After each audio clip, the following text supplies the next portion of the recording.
कलयुग में पशु भाव और दिव्य भाव का निषेध।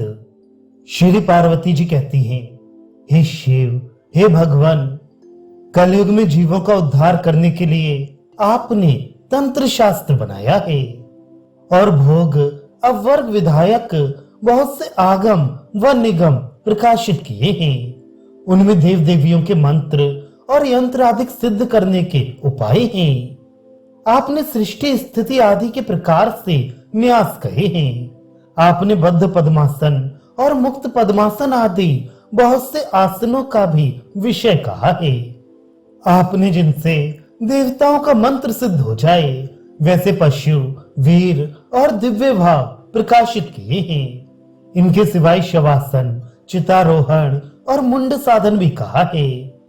आपने लता साधन आदि अगणित अनुष्ठानों का वर्णन किया है, किंतु आपने पशु व दिव्य भाव के संबंध में स्वयं ही निषेध किया है। तात्पर्य यह है कि जब कलयुग में पशु भाव होने की संभावना नहीं, तब दिव्य भाव की संभावना कैसे हो सकती है? पत्ते, फल, फूल और जल, इनका लाना पशु भाव के अवलंबन करने का काम है। शूद्र का देखना और मन ही मन में स्त्री की मूर्ति का देखना कर्तव्य नहीं है। दिव्य भाव अवलंबन करने के लिए सदा देवताओं के समान निर्मल अंतःकरण होना उचित है। इसके सिवाय सुख दुख को समान भोग करना, राग द्वेष से रहित होकर चलना, सब प्राणियों को एक सा देखना और क्षमाशील होना पड़ेगा। विशेष विचार करने से जाना जाता है कि कलिकाल अत्यंत भयानक है। इस काल के जीवगण सदा पाप में आसक्त और चंचल चित्त वाले रहते हैं। जो लोग निंद्रा और आलस्य से युक्त हैं, उनके भाव की शुद्धि का होना किस प्रकार से संभव है? हे शंकर, आपने वीर साधन विषय में पंच तत्व का विषय कहा है। आपने मध्य, मास, मत्स्य, मुद्रा और मैथुन 5 तत्वों को सविशेष कहा है। परंतु दुख की बात यह है कि कलयुग के जीवगण लोभी और शिशिन उदर परायण, अर्थात केवल आहार विहार से ही मन को कृतार्थ समझने वाले होंगे। वे साधनों को छोड़ लोभ से बाध्य हो इन 5 तत्वों में गिरेंगे।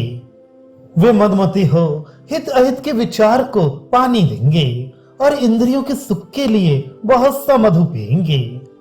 उनमें से कोई पर नारियों के सतित्व का नाश करेंगे और बहुतेरे चोरों की वृत्ति से पृथ्वी पर दिन बिताएंगे। वे पापाचारी पुरुष मत्त होकर योनि विचार नहीं करेंगे।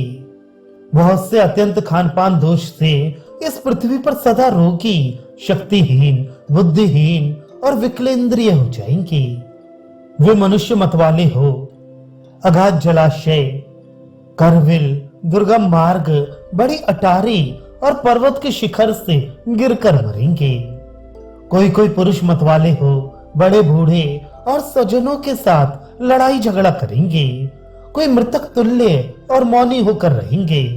कोई कोई बड़ी वारी जल्पना अर्थात पराई मत को खंडन करके अपना मत जताने में लगे रहेंगे।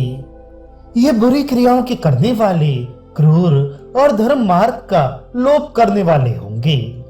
हे प्रभु, आपने प्राणियों के हितार्थ जिन कार्यों का उपदेश दिया है, मैं जानती हूँ कि कलयुग में वे कार्य मनुष्यों के लिए विपरीत हो जाएंगे।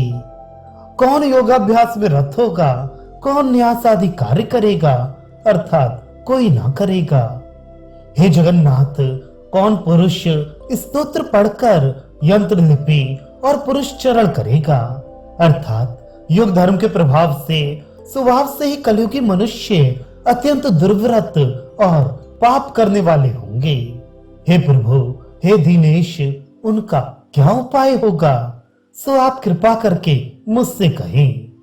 किस उपाय के करने से मनुष्यों की आयु, आरोग्य, तेज, बल और वीर्य बढ़े? किस उपाय से मनुष्य की विद्या, बुद्धि तेज हो और बिना ही यत्न किए मंगल प्राप्त हो जाए, जिससे मनुष्य महाबलवान, पराक्रमी, विशुद्ध चित्त, पराया हित करने में रत और उस कार्य के जो माता पिता को प्यारा हो करने वाले होंगे।